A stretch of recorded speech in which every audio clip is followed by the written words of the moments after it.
I have a couple of pre-made builds at the end of the video. Chapter it, of course. But I really want to explain to you how to build a character. The only things available to you are a small skill tree and 3 different attributes that you can spec into. Strength increases damage on all melee weapons and scales differently with all of them, as well as increasing stamina, stamina regen, and giving a slight increase to slashing defense. Constitution gives you max health, health regen, more max stamina and stamina regen than strength and blunt defense. Dexterity is the only stat to increase bow damage, only increasing stamina regen, and scales best with daggers, one-handed swords and two-handed swords, in that order, as well as giving piercing defense. I would argue that Constitution is the objectively best stat in the game, unless you're an archer, in which case you do need Dexterity.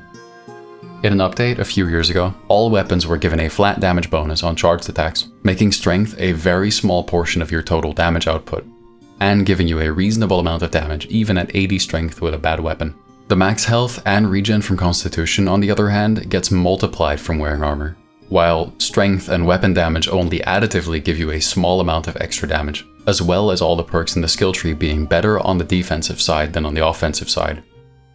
Tough One gives you 10% max HP, while Brute gives you 2% max damage.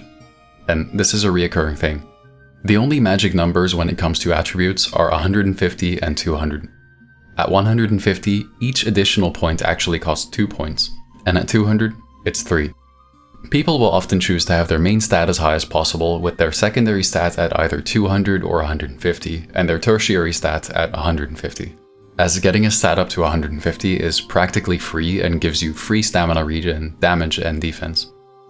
This usually ends up looking something like 200 strength, 242 constitution, and 149 dexterity for a default bruiser build, or 150 strength, 150 constitution, and 275 dexterity for a hybrid archer and sword fighter. My personal favorite being 150 strength, 275 constitution, and 150 dexterity.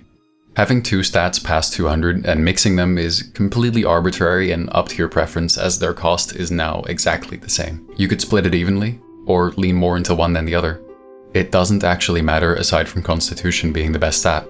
The only thing that actually makes a lot of sense that is often avoided is 200, 200, 200 builds. Yeah, you get the most stats in your character, but any dexterity past 150 is getting you about as much sword damage as any strength past 200, but with less options to switch to different weapons and less stamina. This is only ever really played as a mostly melee character that can sometimes use a bow. This is really all there is to attributes. There is not a whole lot to overthink here. But the skill tree is a little bit more complicated. The main thing to understand here is that some perks are good, and some are really, really bad. Perks sometimes get an extra bonus at 10 points, making them almost not worth getting 5 out of 10, unless you're just using it to skip other perks to get somewhere faster. I'll go from the bottom up. Main skills first, then medic, then cavalry. Shield Bash unlocks the ability to attack with your shield. To perform one, hold a block and press Q. Shield Bashes are directional and stun your opponent if you hit them, but if you get blocked, you'll get staggered. You can even chamber with Shield Bashes. Shield Bashes are mostly used to interrupt medics who have their top tier perk, making them uninterruptible by damage. They can also just be used to hit opponents that aren't paying attention to you, but don't bother trying them in a duel. Marksman increases the amount of bleeding damage done per attack with a dagger, but doesn't increase the maximum amount of bleeding someone can have, and does not affect one-handed sword bleeds. It also increases the speed at which you charge a bow. Reaper allows you to cleave multiple enemies with any two-handed weapon aside from spears, lances, and guisarmes. Vanguard increases the amount of resistance any shield will have by a significant amount, and this is an essential perk for any shield using build, as you need to get 5 out of 10 anyway to get to the better skills, so you may as well get 10 out of 10 if you plan on using shields.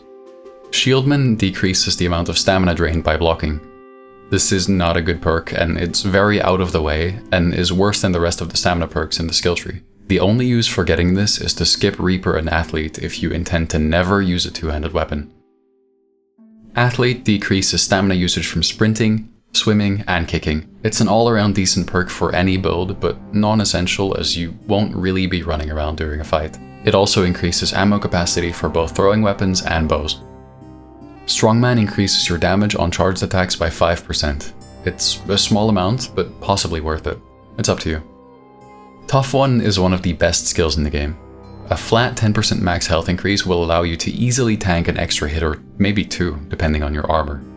Protector decreases the shield resistance drain from getting hit by arrows. This is a horrible perk and is only used to get to other stamina perks like Veteran. Breath Control is another all-around pretty good skill. It increases stamina regen, and in a group fight you will likely regen stamina multiple times. This just gives you less downtime in the fight. Dirty Fighting is a decent perk for group fight backstabs, increasing backstab damage by 5%, and also increasing headshot damage by 10%. An essential perk for archers, but for melee fighters, mostly just a skip to Finesse and Huntsman. Brute is really bad. 2% damage for 10 points is outright horrible. I'd take it as an archer just because it's free damage and I'll almost never get hit anyway. Otherwise, if I wanted to get to Huntsman, I'd likely just get 5 out of 10 Dirty Fighting to skip Brute and allow myself deeper into the middle of the skill tree as well. Evade is amazing. We are currently in a meta for quite a lot of piercing damage, and all piercing damage weapons except for daggers have armor penetration. This perk makes you significantly tankier if you have full heavy armor. If you don't play in at least 5 pieces of heavy, Evade isn't actually strong at all.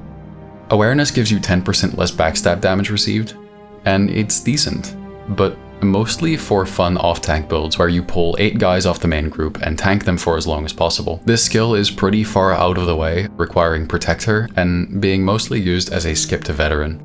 Finesse is also a very good perk, decreasing stamina drain from attacking by 15%. This just lets you fight longer, that's all. Huntsman is an amazing perk, and the direct opposite of Evade. Any attack that has armor penetration will get 5% more armor penetration. 5% goes to 10, and 10 goes to 15. This is a massive damage upgrade, mostly for spears and bows, but also works for axes. Man of Steel is another amazing perk, increasing all defense from heavy armor by 15%. Higher piercing defense along with Evade allow you to be extremely tanky against spears and bows. Man of Steel also increases heavy armor slashing defense to above that of medium armor, leaving you only weaker to blunt damage. You Shall Not Pass is a perk often taken by newer players who don't really have a grasp on the directional combat yet. While it makes your shield extremely strong, Last Stand already gives you practically infinite shield in any realistic situation, leaving You Shall Not Pass as more of a massive fight choke point holder. However, with Open State of Wars no longer being in the game, these fights almost don't exist anymore. You can use it to get to What Doesn't Kill Me, but I'd prefer to go through Awareness or Finesse so you can also get Veteran. Veteran is a straight 20% max stamina increase, and with every attribute aside from Dexterity giving you max stamina, this perk scales very well. Veteran increasing your max stamina also makes certain buffs like Meads scale much better. Bullseye regenerates a portion of your max stamina after 3 headshots. Headshots only work with bows and not with throwing weapons. Breaker is a very fun perk, allowing you to break shields slightly faster and do more damage to horses. But it's not a very good perk. Shields will still be very tanky, and it's extremely far out of the way, with a perk like Sting and Bullseye allowing you to get around it to Precision and Battle Rage. Last Stand is arguably the strongest shield perk in the game, instantly regenerating 40% of your shield resistance after just 3 parries with your weapon, with no cooldown, effectively allowing for infinite shield. 10 out of 10 Vanguard is still required here, as you want as much shield resistance as possible for that 40% to be as much as possible. I even believe Chambers count here too. What Doesn't Kill Me is also easily one of the strongest perks in the game, increasing health regen by a massive 20%, allowing for much less downtime and a smaller chance of dying when re-entering a fight without getting back to full health. Sting is an okay perk, 5% piercing damage for all weapons, essential for archers, okay for spear fighters, not very good for anyone else. It does, however, allow you to get to Battle Rage without Breaker, Huntsman, or Precision. Precision is a very good perk, especially when combined with heavier armor and high stamina weapons and Battle Rage, allowing you to swing your weapon with no stamina cost after 3 consecutive unblocked hits. You would think that this is a great combination for a chamber gambling, battle raging maniac build, but unfortunately, chambers still cost stamina, about 2 times as much as a block in fact. You'll still run out, even in light armor. These are the top tier perks. You can only have one of them, and they require 5 points before you can even spec into them. Unstoppable is another perk that mostly newer players get. It makes you get staggered instead of stunned when you get kicked or shield bashed. When staggered, you can move, but very slowly. you'll still end up getting hit, and thus it will likely not actually do anything. And if you eventually get pretty good at the game, you will kinda stop getting kicked very much. Very rarely will Unstoppable actually get you out of taking damage. Survival Instinct gets you out of combat mode in 2 seconds instead of 3 when under 40% health, allowing you to run earlier and regen health sooner. It's a decent perk for smaller skirmishes where you want to fuck people around, but not amazing. Not on my watch is the Archer perk, allowing you to interrupt enemy attacks with fully charged shots, and increasing ammo capacity by 200%. Battle Rage is arguably the best top tier perk in the main skill tree for melee fighters. It lets your attack not get interrupted by damage for 15 seconds after your health drops below 60%. It's extremely difficult in Gloria Victis to find an opening to attack when you're outnumbered. The best way to find one is to chamber, but chambering is essentially gambling to some extent, so you'll eventually end up losing that gamble and getting hit. With Battle Rage, you'll be able to turn that lost gamble into at least some damage with a trade, allowing you to chamber gamble with a lot more confidence. Battle Rage clearly requires good armor and good weapons, as you'll want to actually win those trades. As I said before, bad skills and good skills. All of these skills are completely and utterly unimportant unless you're trying to skip something. These skills are mediocre and mostly only picked if you have more points left or when you want to do a funny haha.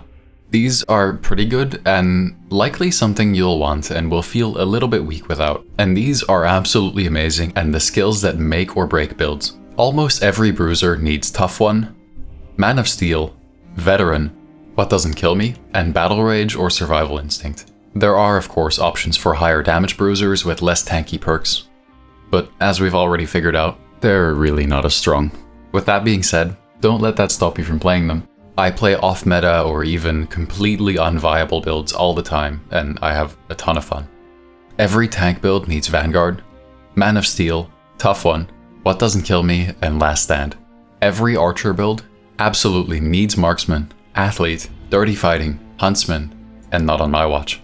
Anything else can be fiddled with to fit your playstyle, or to fit in skills from the Medic or Cavalry skill tree. The Medic skill tree is often paired with tanky bruisers or shield builds, as to not die.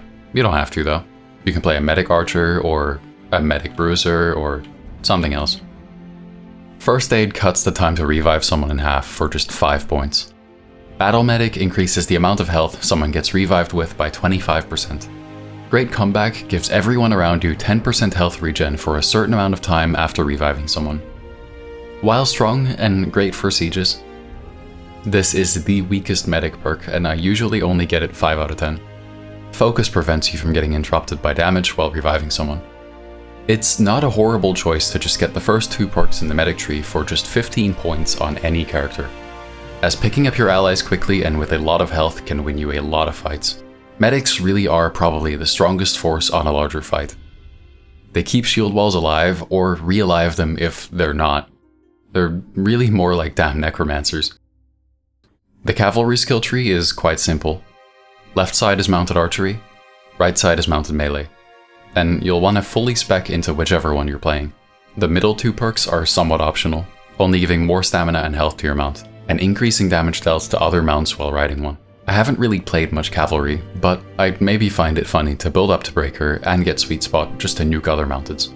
Just be prepared that you'll eventually at some point lose your mount in a fight, and have to play on foot for a bit. So build accordingly. I want to give you some builds that I'd actually use, so unfortunately, no Cavalry build here. This is my main bruiser build that I'll actually be playing most of the time. The most important bits are getting Man of Steel, Evade, and some stamina perks. At least Finesse and Veteran. You can branch to Battle Rage either through Sting or through Bullseye to get 5 precision. You can also take Survival Instinct, get Strongman, more stamina, or even more medic skills. All of these variations I'd consider to be meta and incredibly viable and fun. I'd play this in either full heavy or 5 heavy and 1 medium. The medium piece being the chest piece, as it's the least efficient to make heavier. If I ever play a tank again, I'll build this. Skipping You Shall Not Pass, as I'm pretty confident in my parrying with Last Stand, and still getting Reaper and stamina perks for some damage output and the option to switch to a 2-hander when a shield is really not needed. As a tank, it's a good idea to not rely solely on the disappearing indicator to predict kicks. You'll want to actually learn the kick animation, as people will be trying to hold swings on you while their ally kicks you. I'd personally never play a full archer build, but if you do, you can play 80, 150, 298, or even 80, 80, 321. Even an 80 strength build will be strong in melee with daggers as long as you can parry. Bullseye isn't that strong in my opinion, so all I'll get is the essentials, Sting, then I'd get Tough One and What Doesn't Kill Me so you don't instantaneously evaporate when looked at and can actually regen health within the century. Again, any of these builds can be mixed with medic skills.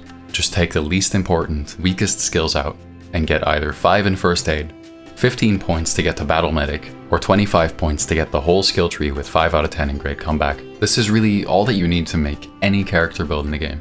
But with that being said, what's much more important is that you actually know how the combat works. So maybe watch my combat guide.